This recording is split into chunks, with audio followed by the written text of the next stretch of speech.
William Morrow and HarperAudio present The Prince Without Sorrow, Book 1 of the Obsidian Throne, by Maithree Wijesekara, performed by Asya Shah and Kishore Walker. For Comet, you made the beginning easy and the ending hard.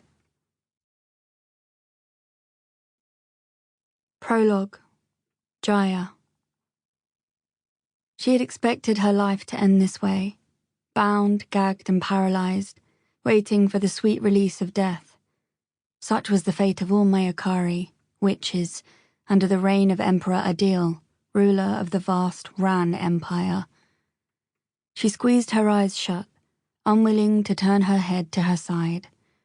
Two other Mayakari were already burning next to her, their bodies almost unidentifiable now, a blue flame engulfing their remains.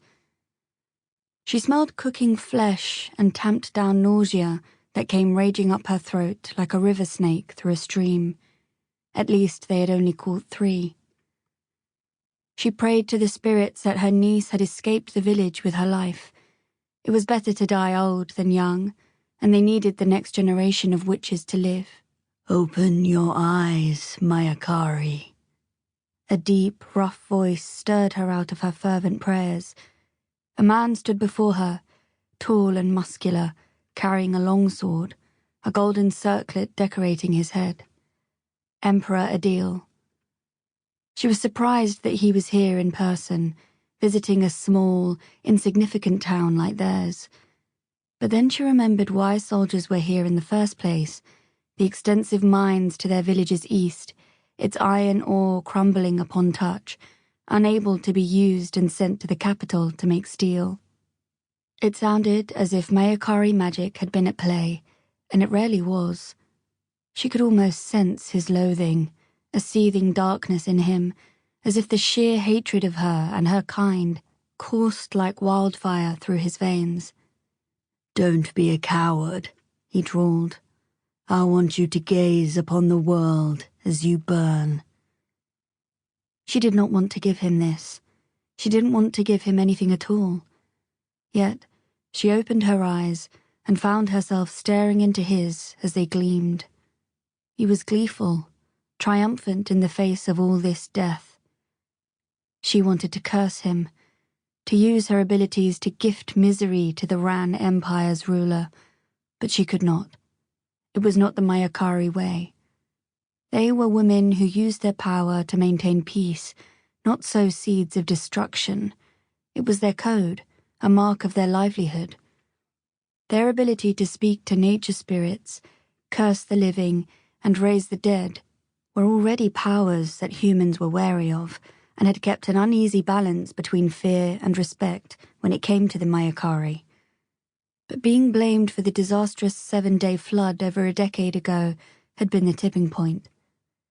Emperor Adil's doing had caused them to be seen as nothing more than terrors in the night that deserved to be burned. How typical. The powerful fearing power they didn't understand. Even at the end of things, she wished for nothing against him.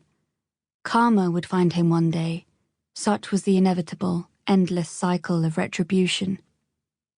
As the Emperor grasped a flaming torch and prepared to toss it at her oil-soaked body, she listened to him.